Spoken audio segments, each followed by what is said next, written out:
আসসালামু আলাইকুম, welcome to my cooking channel Shahrin's cooking artistry. আজকে আমি আপনাদের মাঝে নিয়ে এলাম তাওয়া কাবাব রেসিপি। তাহলে চলুন ফুল রেসিপিটি দেখা যাক। তাওয়া কাবাব তৈরির জন্য এখানে আমি 250 গ্রাম গরুর মাংস নিয়ে নিলাম।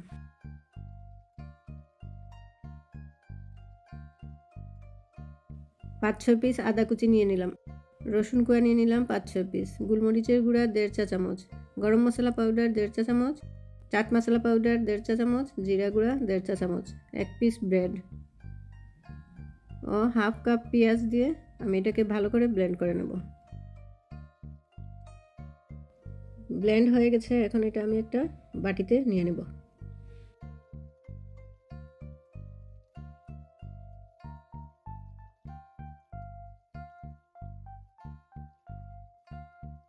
এখন একটি ব্লেন্ডারের জারে আমি নিয়ে নিচ্ছি 10 গ্রাম ধনেপাতা, 3-4 পিস কাঁচামরিচ, সবুজ ক্যাপসিকাম অর্ধেকটা, টমেটো 2টো দিয়ে এটাকে আমি ব্লেন্ড করে নেব। ব্লেন্ড হয়ে গেছে, এখন আমি এটাকে ছাঁকনির সাহায্যে ছেঁকে নেব। ছেঁকে আমি এটাকে মাংসের মধ্যে দিয়ে দিচ্ছি। স্বাদ মতো লবণ দিয়ে দিলাম, দিয়ে ভালো করে এটাকে আমি মিক্স করে নেব। এটা আপনারা মুরগির মাংস দিয়েও করতে পারেন, খাসির মাংস দিয়েও করতে পারেন। তাওয়া কাবাবটা সাধারণত কাঁচা মাংস ব্লেন্ড করে তৈরি করা হয়। আমি এখন এটাকে 1 মুঠের মতো বলের মতো করে ভাগ করে নিচ্ছি, তাহলে সবগুলা এক সমান হবে।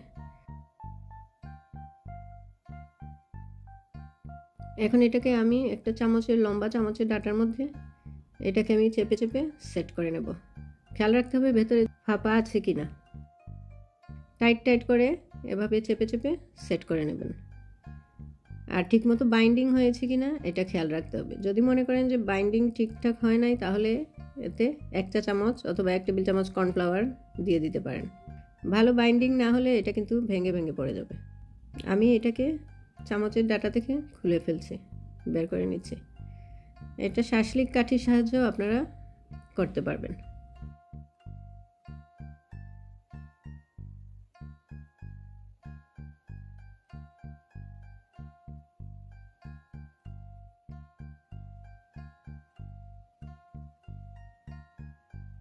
এখন আমি এটাকে ভাজার জন্য একটা তাওয়ার মধ্যে 3 টেবিল চামচ ঘি নিয়ে নিলাম। আপনারা চাইলে বাটারও নিয়ে নিতে পারেন।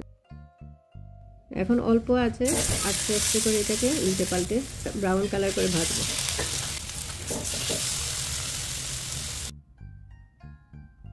আমি তেলটা চারিদিকে ছড়িয়ে দিচ্ছি।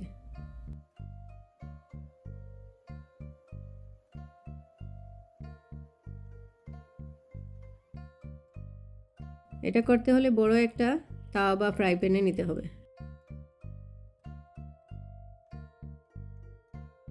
কাবাবটা মোটামুটি হয়ে গেছে, এখন আমি এটাকে একটু উল্টে পাল্টে দেব।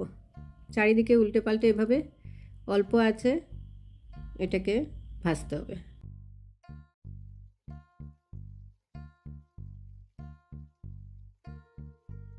কাবাবটা হয়ে গেছে, এখন আমি এটাকে নামিয়ে সার্ভ করব।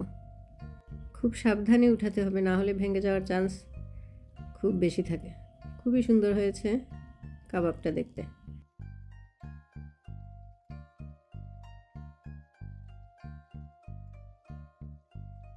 এখন আমি এটাকে একটু ডেকোরেশন করে নিচ্ছি। দেখতে কেমন হয়েছে অবশ্যই কমেন্ট করে জানাবেন। খেতে কিন্তু খুবই সুস্বাদু হয়েছে। আপনারা এভাবে সেম উপকরণে ট্রাই করে দেখবেন। যদি রেসিপিটি ভালো লেগে থাকে তাহলে একটা লাইক, কমেন্ট ও সাবস্ক্রাইব করতে ভুলবেন না প্লিজ। আর ফেসবুক থেকে যদি দেখে থাকেন তাহলে একটা লাইক ও ফলো দিয়ে আমার সাথে থাকবেন। আর এতক্ষণ যারা আমার সাথে থেকে ফুল রেসিপিটি দেখেছেন তাদেরকে অসংখ্য ধন্যবাদ। পরবর্তী রেসিপি দেখার আমন্ত্রণ রইল।